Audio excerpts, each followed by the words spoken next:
Okay students, सो previously हम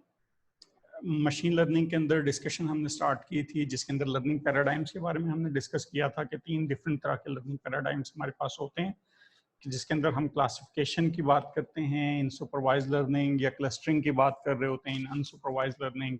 या री इन्फोर्समेंट लर्निंग की बात कर रहे होते हैं। एंड री इन्फोर्समेंट लर्निंग इस टाइप ऑफ लर्निंग मैकेनिज्म जिसके अंदर हमारे पास एनवायरमेंटल फीडबैक हमें मिलता है और उस एनवायरमेंटल फीडबैक की बेस के ऊपर, रिवॉर्ड एंड पनिशमेंट की बेस के ऊपर हम लर्निंग कर रहे होते हैं। ऐसे केसेस के अंदर हम नॉर्मली जो एल्गोरिथम्स यूज करते हैं उनको ऑप्टिमाइजेशन एल्गोरिथम्स भी कहा जा सकता है या री इन्फोर्स लर्निंग एल्गोरिथम्स, हम ऐसे एल्गोरिथम्स को कहते हैं। सो री इन्फोर्समेंट लर्निंग से ही एक एल्गोरिथम को आज हम डिस्कस कर रहे हैं, which is genetic algorithm. Hopefully हमारा आज का लेक्चर और नेक्स्ट लेक्चर जो होगा वो इसी जेनेटिक एल्गोरिथम के ऊपर हम डिस्कशन कर रहे होंगे।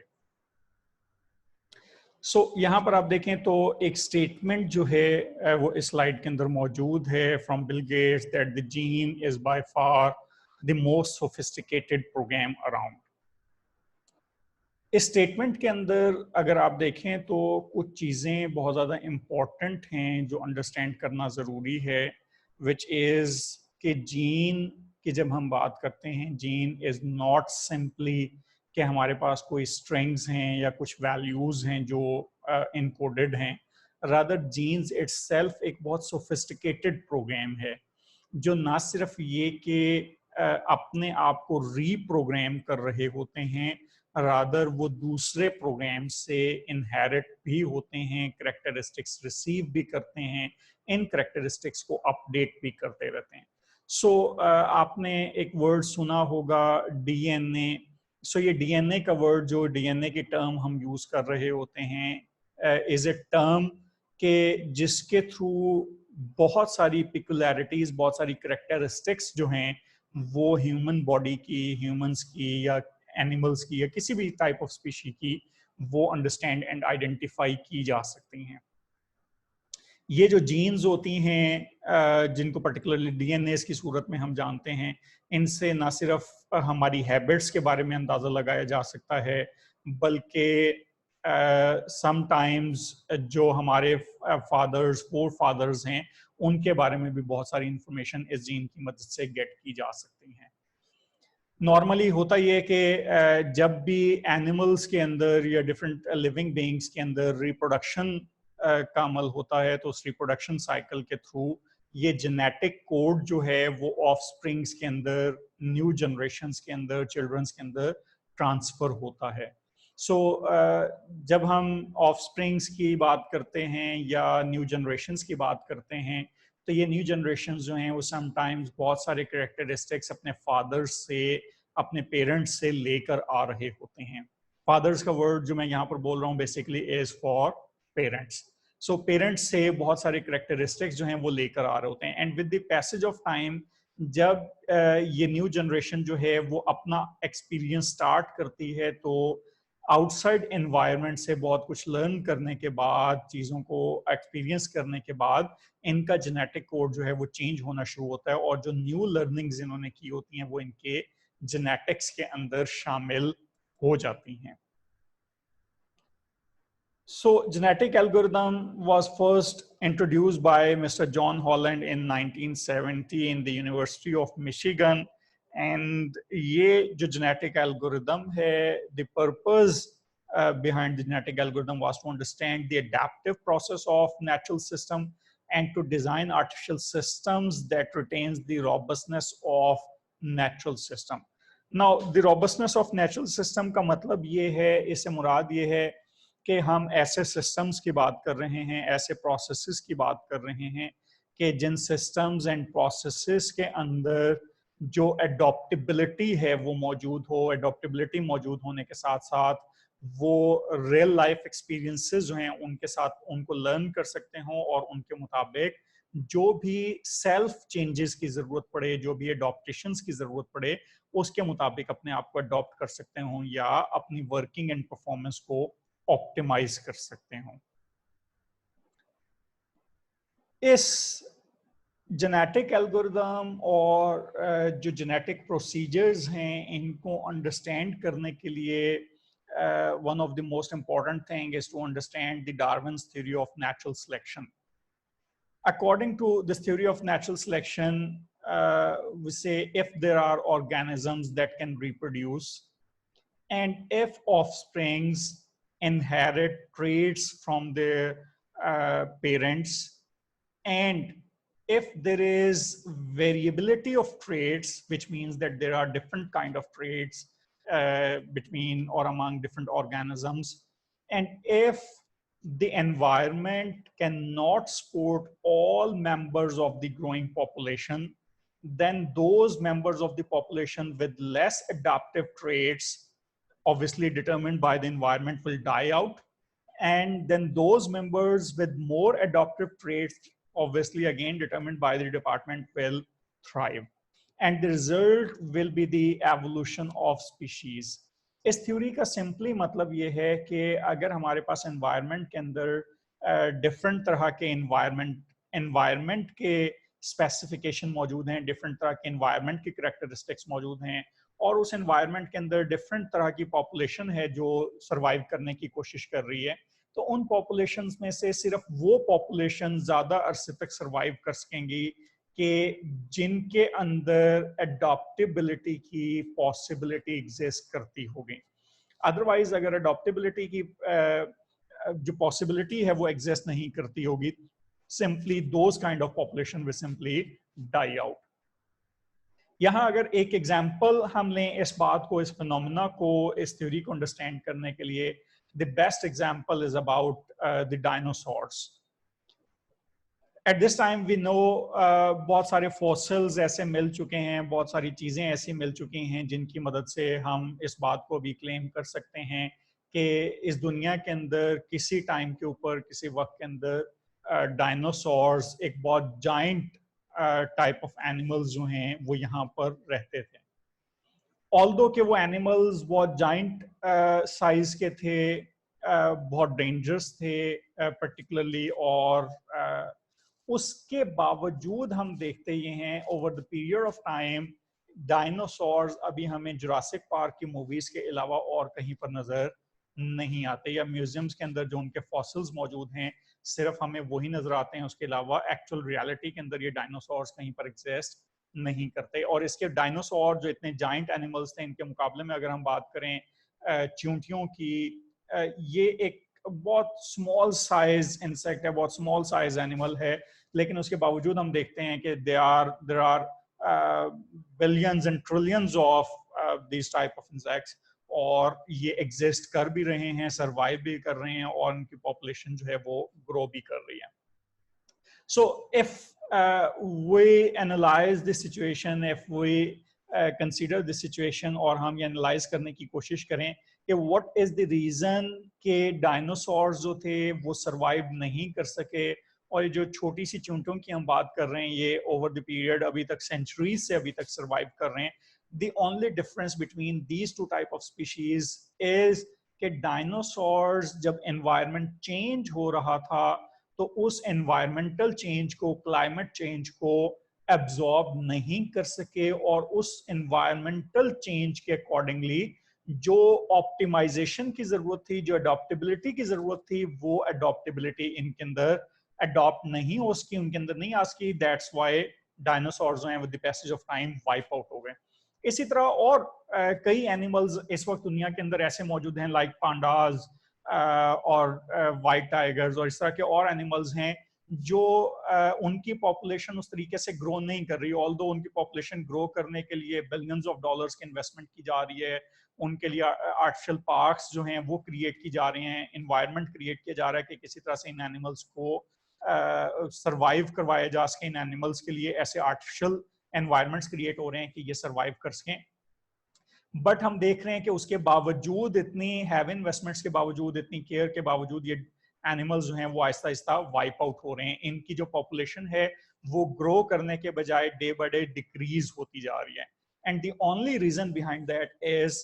कि ये जो एनवायरनमेंट चेंज हो रहा है उसके मुताबिक इनके अंदर एडॉप्टेबिलिटी मौजूद नहीं है, और सब एडॉप्टेबिलिटी के ना होने की वजह से ये ग्रेजुअली जो है वो वाइप आउट हो रहे हैं दुनिया से।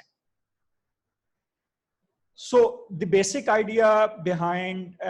this theory of evolution is this that they select the best and discard the rest. ये जो select the best and discard the rest की हम बात कर रहे हैं, इसको अगर हम ह्यूमंस के ऊपर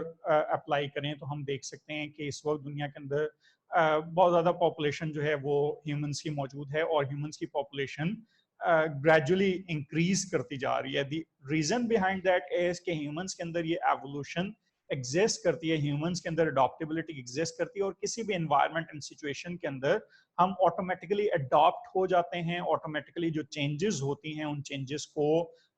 अपने ऊपर अप्लाई कर सकते हैं. फॉर इंस्टेंस अगर मैं आप में से किसी को ये टास्क दूं कि आपने कुछ लोड है, ईंटें वगैरह हैं, कुछ चीजें हैं इस तरह की जो हैवी हैं, रफ हैं, उनको उठाकर आपने किसी एक जगह से दूसरी जगह रखना है and you have to do this task on daily basis, तो यू विल फाइंड आउट के इनिशियली 1-2 डेज में जब आप ये काम करने की कोशिश कर रहे होंगे you will feel very tired and you will feel के आपके हाथ जो हैं वो थोड़े से स्टिफ हो जाएंगे, आपके हाथ हैंड्स की जो सरफेस है वो थोड़ी सी रफ हो जाएगी. उसकी रीजन ये है कि we are used to work with pens and keyboards and mouse and computers के ऊपर काम करने के हम लोग आदी हैं और हमारे हैंड्स जो हैं वो चूंकि उनको आदत नहीं है कि वेट उठाकर एक जगह से दूसरी जगह रखा जा सके, तो जब इनिशियली हम ये काम करने की कोशिश करेंगे तो उनके अंदर चेंजेस आएंगे और हाथ जो हैं वो स्टिफ होना शुरू हो जाएंगे और इनिशियली ये काम करते हुए हमें डिफिकल्टी भी फेस करनी पड़ेगी. बट अगर कुछ लॉन्गर पीरियड तक हम ये काम करते रहें और उस दौरान में, उस पीरियड के दौरान अगर आप पेन पेंसिल ना उठाएं, आप कीबोर्ड माउस वगैरह के ऊपर काम ना करें, सिर्फ यही काम करते रहें एंड आफ्टर 1-2 years और सेवरल मंथ्स अगर आपको ये कहा जाए कि अब आप पेन उठाएं और उससे कोई काम करने की कोशिश करें, you will find it again difficult for you कि आपको अब वो पेन पकड़ने में या कीबोर्ड या माउस को हैंडल करने के अंदर ज्यादा डिफिकल्टी फेस करनी पड़ रही होगी, इसलिए कि आपके हाथ जो हैं वो एक डिफरेंट सिचुएशन के मुताबिक अडॉप्ट हो चुके होंगे. बट अगर आप अब ये दोनों काम ऑल्टरनेटिवली करते रहें रेगुलर बेसिस के ऊपर, तो कुछ अरसे के बाद आपके हैंड्स जो हैं वो इस तरह से अडॉप्ट हो जाएंगे कि आपको दोनों काम करने के अंदर किसी तरह की कोई डिफिकल्टी नहीं होगी. That's the adoptive nature of humans, जिसको हम कहते हैं कि जिसकी वजह से हम इस दुनिया के अंदर सर्वाइव कर रहे हैं या किसी भी स्पीशी ने अगर दुनिया के अंदर सर्वाइव करना हो तो इसी जो अडॉप्टेबिलिटी फैक्टर है, अडॉप्टेबिलिटी का पैरामीटर है, इसकी वजह से ये अडॉप्टेबिलिटी ना सिर्फ हम परसीव कर सकते हैं, इसको अडॉप्टेबिलिटी की वजह से हम सर्वाइव कर सकते हैं बल्कि इवॉल्व भी कर सकते हैं. So the idea behind genetic algorithm is to provide efficient, effective techniques for optimization and machine learning applications. It is widely used in business, scientific and engineering circles these days. And बहुत सारे काम जो हैं वो इसकी base के ऊपर already किए जा रहे हैं. So अगर हम real world की evolution की बात कर रहे हों, जो ऑर्गेनिजम्स हैं, ह्यूमंस की अगर हम बात करें पर्टिकुलरली या एनिमल स्पीशीज की बात कर रहे हों, तो हमारा जो एवोल्यूशन साइकिल है उसके अंदर कुछ चीज़ें बहुत इंपॉर्टेंट रोल प्ले करती हैं. इनमें से कुछ चीज़ों की हमें जेनेटिक एल्गोरिदम्स की अंडरस्टैंडिंग के लिए ज़रूरत पड़ेगी. सो ब्रीफली हम इनको डिस्कस कर रहे हैं. So each cell of a living thing contains chromosome and these chromosomes are the strings of DNAs. And each chromosome contains a set of genes which is a block of DNA, and maybe there could be several blocks of DNAs in genes. Each gene determines some aspects of the organisms like eye color, और यहाँ पर आप देखेंगे कि अगर एक ही family के अंदर कुछ सिबलिंग्स मौजूद हों तो उनके काफ़ी सारे बॉडीली फीचर्स जो हैं वो अडॉप्ट हो रहे, वो पेरेंट्स से इनहेरिट किए हुए होते हैं, पेरेंट्स के थ्रू जीन्स में ट्रांसफर हुए हुए होते हैं, like eye colour, like height, like body physique, like voice. So इस तरह की बहुत सारी चीजें ह्यूमंस के अंदर या एनिमल्स के अंदर उनके पेरेंट्स की तरफ से आ रही होती हैं. सो जब भी हम रिप्रोडक्शन की बात करते हैं और न्यू ऑफस्प्रिंग्स क्रिएट होते हैं तो नॉर्मली जीबीज का डाटा जो है वो जीन्स का वो ट्रांसफर होता है फ्रॉम पेरेंट्स टू, और ऑफस्प्रिंग्स और पेरेंट्स चिल्ड्रन, और उसके अंदर उस तमाम के तमाम डाटा के अंदर जो मेजर इंपॉर्टेंट थिंग है, इंपॉर्टेंट चीज है, वो ये कि उस तमाम के तमाम डाटा के अंदर मेनली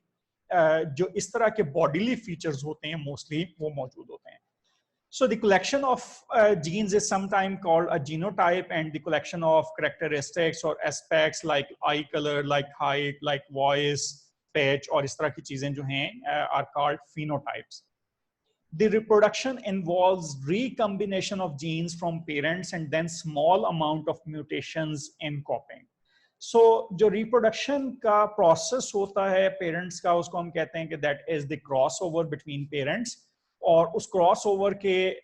प्रोसेस के दौरान जो रिकम्बिनेशंस ऑफ जीन्स हैं वो बनते हैं. सो जो पेरेंट्स हैं उनके जीन्स क्रॉसओवर होते हैं, उनके जीन्स रिकम्बाइन होते हैं और उसके नतीजे में एक न्यू जीन क्रिएट होता है. That gene is most probably is the combination of both the parents. And then small amount of changes आती हैं जो with the passage of time जो ऑफस्प्रिंग्स हैं वो अपने अंदर लेकर आते हैं. अपने पर्सनल एक्सपीरियंस से जो चीजें सीखते हैं उनको हम म्यूटेशन कह रहे होते हैं. इसकी एक सिंपल एग्जांपल आप इस तरह से लीजिए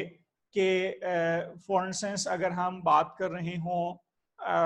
कि एक पर्सन है वो अगर किसी ऐसी फैमिली के अंदर पैदा हुआ है कि जिस फैमिली के अंदर म्यूजिक सेंस जो है वो बहुत बेहतर है, तो बाय डिफॉल्ट ये पर्सन जो होगा उसकी म्यूजिक सेंस बाकी लोगों की निस्बत कदरे बेहतर होगी. लेकिन ये जरूरी नहीं है कि वो सिर्फ म्यूजिक सेंस ही डेवलप कर सकेगा, उसके अलावा कोई और सेंस भी डेवलप कर सकता है. और वो जो न्यू सेंसेस डेवलप कर रहा होगा, न्यू नॉलेज, न्यू एक्सपीरियंस ले रहा होगा, that is what we call as mutations. ये म्यूटेशन समटाइम्स एरर करेक्शंस के लिए भी होती हैं एंड समटाइम्स जो लर्निंग होती है उसको रिप्रेजेंट करने के लिए भी म्यूटेशंस को डील किया जा रहा होता है, डिस्कस किया जा रहा होता है. The fitness of an organism is how much it can reproduce before it dies. जब हम रियल वर्ल्ड एनवायरनमेंट की बात करते हैं, रियल लाइफ एनवायरनमेंट की बात करते हैं, तो हम वहां पर कहते हैं कि हमारे पास मेजर प्रॉब्लम इज कि हम जो ऑफस्प्रिंग्स हैं वो क्रिएट करें, जो रियल वर्ल्ड प्रॉब्लम्स हैं उनको सॉल्व करने के लिए हम जो पॉपुलेशन है उसको ग्रो कर रहे हो. So one of the problem in outside environment is to grow the population. So the fitness of an organism would always be dependent upon कि जो टास्क उस ऑर्गेनिज्म ने, उस स्पीशी ने परफॉर्म करने थे, वो टास्क उसने परफॉर्म किए हैं या नहीं किए. अगर तो वो टास्क कोई भी स्पीशी परफॉर्म कर रही है, इसका मतलब ये है कि जो प्रॉब्लम है उस प्रॉब्लम को सॉल्व करने के लिए that species is fit. Otherwise हम कहेंगे कि वो फिट नहीं है. So there will be the rule that survival of the fittest, which means कि हम उन्हीं populations को pick करेंगे, वही population survive करेंगी जो most fit होंगी उस problem को solve करने के लिए. So let's suppose we have a problem and we don't know कि उस problem को हमने solve कैसे करना है. सो यहाँ पर एक सिंपल क्वेश्चन ये हो सकता है कि इस तरह की सिचुएशन में हमारे पास सॉल्यूशन क्या है. प्रॉब्लम हमें पता है एक प्रॉब्लम है, लेकिन हमें ये मालूम नहीं है कि उसका सॉल्यूशन क्या होगा. सो हम सिंपली जो काम कर सकते हैं वो हम ये कर सकते हैं कि जितने भी उस प्रॉब्लम से रिलेटेड सॉल्यूशन हैं उनको किसी कंप्यूटर एल्गोरिथम के थ्रू हम कंबाइन करें और उसके बाद हम उन प्रॉब्लम्स को सॉल्व करने की कोशिश करें, उन तमाम प्रॉब्लम्स के सॉल्यूशंस जो हैं उनको ट्राई करें. That would be a dumb solution, although कि हमारे पास कोई एक प्रॉब्लम है और हमें उस प्रॉब्लम का एग्जैक्ट सॉल्यूशन तो नहीं पता, लेकिन जितने भी सॉल्यूशंस हैं हम तमाम के तमाम सॉल्यूशंस को अप्लाई करना शुरू कर दें तो कोई ना कोई सॉल्यूशन उसके ऊपर मैप कर ही जाएगा. ऑल्दो इस तरह से हो सकता है कि हम प्रॉब्लम को सॉल्व कर लें, लेकिन इस वे से प्रॉब्लम को सॉल्व करने के लिए जो टाइम एंड रिसोर्सेज रिक्वायर्ड होंगे that would be very much enormous. So most of the time हमारे पास इतने एनॉर्मस जो रिसोर्सेज हैं, इतने ज्यादा नंबर ऑफ रिसोर्सेज हैं, वो मौजूद नहीं होते, जिसकी वजह से हम वो तमाम के तमाम प्रॉब्लम्स को समटाइम सॉल्व नहीं कर पा रहे होते हैं. सो इस तरह की सिचुएशन के जहां पर हम तमाम के तमाम जो सॉल्यूशंस हैं उनको किसी प्रॉब्लम के ऊपर मैप नहीं कर सकते, वहां पर हमारे पास एक लेसर डम्ब आइडिया मौजूद है एज के हम उनमें से कुछ सॉल्यूशंस को सिलेक्ट करें और उनकी बेस के ऊपर प्रॉब्लम को सॉल्व करें। रीजन इज के ये जो डम्ब सॉल्यूशन है हमारे पास के जितने पॉसिबल सॉल्यूशन है वो उस प्रॉब्लम के ऊपर मैप कर दिए जाएं और उस प्रॉब्लम को सॉल्व करने की ट्राई की जा रही हो। सो ये सॉल्यूशन कुछ केसेस में एप्लीकेबल हो सकता है, कुछ केसेस के अंदर जरूरी नहीं है कि ये एप्लीकेबल हो। ये किन केसेस के अंदर एप्लीकेबल नहीं होगा, वो ऐसे केसेस होंगे हमारे पास कि जहां पर हम नंबर ऑफ सॉल्यूशंस जिनकी बात कर रहे होंगे, जिनको हमने प्रॉब्लम के ऊपर मैप करना है, वो नंबर ऑफ सॉल्यूशंस अगर बहुत ज्यादा होंगे तो अल्टीमेटली उन बहुत ज्यादा नंबर ऑफ सॉल्यूशंस को हम एग्जैक्टली मैप नहीं कर पाएंगे, कर पा सकते इन सम केसेस। लेकिन अगर नंबर ऑफ सॉल्यूशंस थोड़े से हैं, फॉर इंस्टेंस किसी प्रॉब्लम को हमने सॉल्व करना है और उसके लिए नंबर ऑफ सॉल्यूशन बहुत लिमिटेड से हैं, तो उस तरह के केसेस में हम ऐसे डम्ब आइडिया जो है, इस तरह के डम्ब आइडियाज उनको अप्लाई कर सकते हैं। लेट्स सपोज हम एक सिंपल एग्जांपल की बात करते हैं which is travelling salesman problem, जिसको सिंपली हम टीएसपी प्रॉब्लम कहते हैं। एंड द प्रॉब्लम इज कि हमारे पास डिफरेंट नोड्स मौजूद हैं। उन nodes, these nodes are representing some cities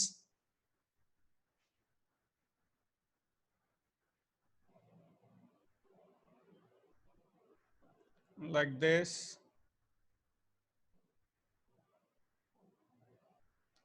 और इन तमाम सिटीज को हम ए बी सी डी इस तरह से डिफरेंट नेम्स दे सकते हैं। लेट्स सपोज हमारे पास कोई एक सेल्समैन है, ट्रैवलिंग सेल्समैन है, and the task of that travelling salesman is कि उसने समहाउ कोई ऐसा राउट तलाश करना है कि जिससे वो इन तमाम सिटीज को एटलीस्ट वंस विजिट करे इन सच अ वे कि तमाम के तमाम सिटीज जो हैं वो विजिट हो जाएं। और तमाम सिटीज विजिट होने के साथ साथ जो इंपॉर्टेंट बात है वो ये कि उसको सबसे कम डिस्टेंस ट्रेवल करना पड़ रहा हो। फॉर इंस्टेंस इन सिटीज के दरमियान एक जो राउट है वो मैंने इस रेड मार्कर से जो है वो लगाया है। लेट्स सपोज हमारे पास एक और राउट जो है वो कुछ इस तरह का भी बन सकता था कि हम यहाँ पर जाते और उसके बाद इधर जाते, फिर इधर जाते, यहाँ इधर इधर इधर इधर इधर, यहाँ और यहाँ, इस तरह का हमारे पास कोई राउट बन सकता था। और इसके अलावा और बहुत सारे राउट्स हमारे पास बन सकते थे। इन राउट्स के अंदर देखें, द कॉमन थिंग इज कि हमें तमाम के तमाम सिटीज को एटलीस्ट वंस विजिट करना है, और उसके मुकाबले में हमें, और उसके अंदर हमें कोशिश ये करनी है कि राउट कोई हमारे पास ऐसा हो कि जिसमें जो सेल्समैन है उसको कम से कम ट्रेवल करना पड़ रहा हो। अब इसके अंदर इंपॉर्टेंट बात क्या होगी कि कुछ हमारे पास नोड्स होंगी जिनके दरमियान पैसेज अवेलेबल होगा, कुछ नोड्स होंगी उनके दरमियान पैसेज अवेलेबल नहीं होगा। कुछ नोड्स जिनके दरमियान पैसेज अवेलेबल होगा उनके दरमियान में ऐसी नोड्स आ रही होंगी जिनको हम विजिट कर सकते होंगे, या ऐसी नोड्स होंगी जिनको विजिट नहीं कर सकते होंगे। सो इस तरह के बहुत सारे केसेस होंगे। नाउ अगर हम यहाँ पर देखें तो हमारे पास ये जो नंबर ऑफ नोड्स इस वक्त मौजूद हैं, दैट इज 1 2 3 4 5 6 7 8 9 10 एंड 11 हमारे पास नोड्स मौजूद हैं। सो इन 11 नोड्स के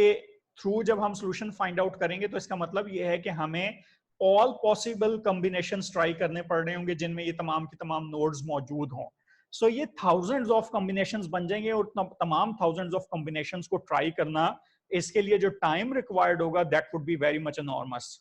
which is not possible in some cases. कि अगर हमारे पास टाइम या स्पेस कॉम्प्लेक्सिटीज मौजूद होंगी तो उस तरह के केसेस में हम इन सॉल्यूशंस को अप्लाई नहीं कर सकते होंगे। So a lesser dumb idea will be कि हम इनमें से कुछ सॉल्यूशंस को रैंडमली सिलेक्ट करें और उनको इवैल्यूएट करें कि हमारे प्रॉब्लम को सॉल्व करने के लिए वो सॉल्यूशन कोई बेहतर काम कर सकते हैं या नहीं कर सकते। एंड वंस हम इस बात को आइडेंटिफाई कर लें कि वो जो सॉल्यूशन हमने आइडेंटिफाई किया वो हमारे प्रॉब्लम्स को रिजॉल्व कर सकता है, देन फिर हम उसको उनमें से जो बेस्ट हों उनको पिक कर लें और इस तरह से हम प्रॉब्लम को सॉल्व कर सकते हो। So this idea is basically based upon the working of the genetic algorithm. जब हम जेनेटिक एल्गोरिथम की बात करते हैं तो जेनेटिक एल्गोरिथम के अंदर जो कंपोनेंट्स मौजूद हैं आर द इनकोडिंग टेक्निक्स, कि हमारे पास जो प्रॉब्लम है उसको सबसे पहले इस तरह से इनकोड किया जा रहा हो, उस प्रॉब्लम को इस तरह से फॉर्मुलेट किया जाए कि हम उसकी मैपिंग जो है वो रियल वर्ल्ड सिचुएशन की मैपिंग किसी जेनेटिक एल्गोरिथम के ऊपर कर सकते हो। इनिशियलाइजेशन प्रोसीजर की हमें जरूरत पड़ेगी कि हम जो इनिशियल पॉपुलेशन है वो कैसे सिलेक्ट करेंगे। एवैल्यूएशन फंक्शन की हमें जरूरत पड़ेगी कि जो पॉपुलेशन हमारे पास है, वेदर वो इनिशियल पॉपुलेशन है या उस पॉपुलेशन के थ्रू हम जो ऑफस्प्रिंग्स हैं वो क्रिएट करना चाह रहे हैं, उनको इवैल्यूएट कैसे करेंगे कि वो पॉपुलेशन हमारे जो प्रॉब्लम है उसको सॉल्व करने के लिए फिट हैं या नहीं है। जो रिप्रोडक्शन है वो किस तरह से होगी, जेनेटिक ऑपरेटर्स हम उसके ऊपर किस तरह से अप्लाई करेंगे, और जो पैरामीट्रिक सेटिंग है वो हम कैसे कर रहे होंगे। So these are the major components, 6 major components of a genetic algorithm.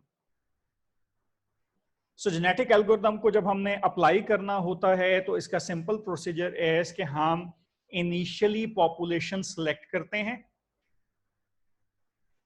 Population select करने के बाद जब हमने वंस पॉपुलेशन सिलेक्ट कर ली है तो इनकोड कर लिया हमने पॉपुलेशन, तो उस पॉपुलेशन में से हम कुछ पेरेंट्स को सिलेक्ट करते हैं। उन पेरेंट्स को सिलेक्ट करने के बाद हम रिप्रोडक्शन का साइकिल परफॉर्म करते हैं। ये रिप्रोडक्शन जब हम कर रहे होते हैं तो जरूरी है कि जो भी रिप्रोडक्शन हमने की हो, जो ऑफस्प्रिंग्स क्रिएट हुए हों, that offspring should belong to initial population.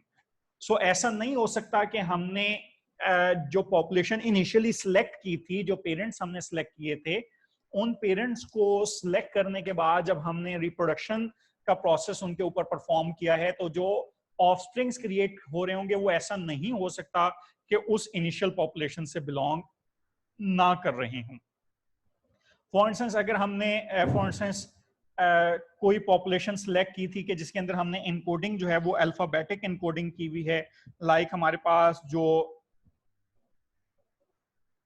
कोई भी पॉपुलेशन मेंबर है इज लाइक दिस ABCDEFGH, और यहां से लेकर हमारे पास जो पॉपुलेशन है वो HGFEDCBA, यहां तक हमारे पास ये टोटल पॉपुलेशन मौजूद है। सो अब जो भी ऑफस्प्रिंग क्रिएट होगा वो इनके दरमियान में कोई ना कोई मेंबर होगा। ये नहीं हो सकता कि जब हम ये कह रहे हैं कि हमारे पास जो पॉपुलेशन है वो ABCDEFGH से लेकर HGFEDCBA तक मौजूद है और हम कहें कि यहाँ पर रिप्रोडक्शन का अमल हुआ और रिप्रोडक्शन के नतीजे में हमारे पास जो ऑफस्प्रिंग क्रिएट हुआ that was ABCDVBX like this. So इस तरह की पॉपुलेशन जो है वो क्रिएट नहीं हो सकती। जब हम ऐसे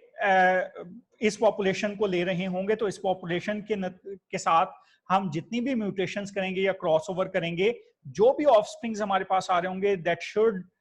belong to this type of population, वो इस तरह की पॉपुलेशन मेंबर्स नहीं हो सकते। कोई ऐसे कैरेक्टरिस्टिक उनके अंदर नहीं आ सकते जो कैरेक्टरिस्टिक इनिशियल पेरेंट्स के अंदर मौजूद नहीं थे। नो इन कैरेक्टरिस्टिक्स का मतलब ये नहीं है कि हम बॉडीली चेंजेस की बात कर रहे हैं, इसका सिंपली मतलब ये है कि जब घोड़ों के ऑफस्प्रिंग्स क्रिएट होंगे तो वो घोड़े ही होंगे, गधे नहीं होंगे, और गधों के ऑफस्प्रिंग्स होंगे तो वो गधे ही होंगे, वो घोड़े नहीं हो सकते। सिंपल वर्ड्स में हम आप इसको इस तरह से अंडरस्टैंड कर सकते हैं। जब ऑफस्प्रिंग्स हमारे पास क्रिएट हो जाएंगे तो उनके अंदर जो चेंजेस आएंगी, जो सेल्फ लर्निंग्स होंगी, उनको हम मॉडिफिकेशंस कहते हैं। उन मॉडिफिकेशंस के बाद जो हमारे पास चाइल्ड बन रहे होंगे उनको हम इवैल्यूएट करेंगे, एंड आफ्टर इवैल्यूएशन वो इवैल्यूएटेड चिल्ड्रन अगेन पॉपुलेशन का पार्ट होंगे और उनमें से हम अगेन नेक्स्ट साइकिल चलाने के लिए पेरेंट्स को सिलेक्ट कर लेंगे। अगर इवैल्यूएशन के बाद हमें पता चला कि वो जो पॉपुलेशन हमारे पास आई है, ये ऑफस्प्रिंग्स क्रिएट हुए हैं, वो ऑफस्प्रिंग्स उस प्रॉब्लम को सॉल्व करने के लिए फिजिबल नहीं है, तो इस तरह के केसेस के अंदर हम उन पॉपुलेशन मेंबर्स को सिंपली डिलीट कर देंगे। सो डिलीट या डिस्कार्ड करने का मतलब यह है कि हम नेक्स्ट जनरेशन चलाने के लिए उन पॉपुलेशन मेंबर्स को सिंपली यूज नहीं कर रहे होंगे।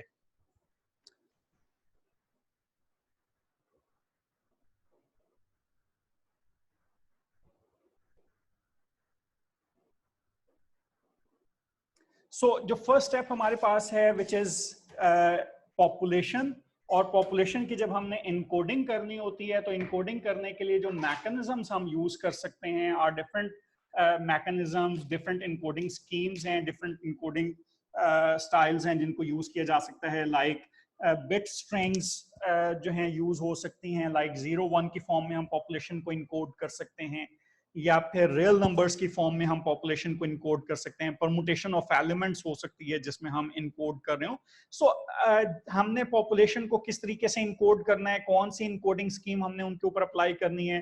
Completely depends upon the scenario and the problem. जो प्रॉब्लम हम सॉल्व करने जा रहे हैं, जिस प्रॉब्लम के लिए हम उसको यूज कर रहे हैं, उस प्रॉब्लम को, उसके ऊपर डिपेंड कर रहा होगा कि हम जो इनकोडिंग स्कीम है पॉपुलेशन के लिए, वो इनकोडिंग स्कीम हम कौन सी यूज करने जा रहे हैं। ये जो इनकोडिंग स्कीम्स हैं, ये कुछ प्रोग्राम एलिमेंट्स भी हो सकते हैं। लाइक जेनेटिक प्रोग्रामिंग एक कंप्लीट फील्ड है जो जेनेटिक एल्गोरिथम्स की बेस के ऊपर फॉर्म हुई भी है, और इसके लिए इससे रिलेटेड एक वेबसाइट भी मौजूद है, जेनेटिक प्रोग्रामिंग, genetic-programming.org। आप इसको विजिट कर सकते हैं, जहां पर जो प्रोग्राम एलिमेंट्स हैं उनको एज पॉपुलेशन मेंबर जो है वो यूज किया जा रहा होता है। इसके अलावा कोई और डाटा स्ट्रक्चर भी इनकोडिंग के लिए यूज किया जा सकता है। जो रिप्रोडक्शन है, इस रिप्रोडक्शन के अंदर डिफरेंट ऑपरेशंस हम परफॉर्म करते हैं। ये ऑपरेशंस जो हैं वो हमारे पास दो तरह के हो सकते हैं, म्यूटेशन या क्रॉसओवर, जिनको हम नेक्स्ट लेक्चर के अंदर इन डिटेल डिस्कस कर रहे होंगे। एंड वंस हमारे पास जो पॉपुलेशन है उसको हम इवैल्यूएट करते हैं, और इवैल्यूएट करने के लिए हमें कोई फिटनेस फंक्शन फॉर्म करना पड़ता है। अगेन ये जो फिटनेस फंक्शन हम फॉर्म कर रहे होंगे, that would be the only link between genetic algorithm and the problem we are going to solve. So fitness function again हमेशा डिपेंड कर रहा होगा कि हम प्रॉब्लम कौन सा यूज कर रहे हैं। हमेशा प्रॉब्लम के अकॉर्डिंगली ही fitness function, evaluation function use किया जाएगा। इसको समटाइम्स फिटनेस फंक्शन भी कहा जाता है, समटाइम्स इवैल्यूएशन फंक्शन भी कहा जाता है। ये दोनों टर्म्स ही इसके लिए, फिटनेस फंक्शन के लिए यूज की जा रही होती हैं। एंड लास्ट पॉइंट जो इसका है इज कि जो हमारे पास एलिमेंट्स ऐसे होंगे जो फिट नहीं होंगे, सूटेबल नहीं होंगे उस सिनेरियो को सॉल्व करने के लिए, उनको हम सिंपली उनके लिए हम ये कहते हैं कि उन एलिमेंट्स को डिस्कार्ड कर दिया जाएगा। और डिस्कार्ड करने का मतलब ये होगा कि दोबारा जब हम ऑफस्प्रिंग्स क्रिएट कर रहे होंगे या न्यू जनरेशन जो क्रिएट होंगी, उन जनरेशन के अंदर उन एलिमेंट्स को यूज नहीं किया जा सकता होगा।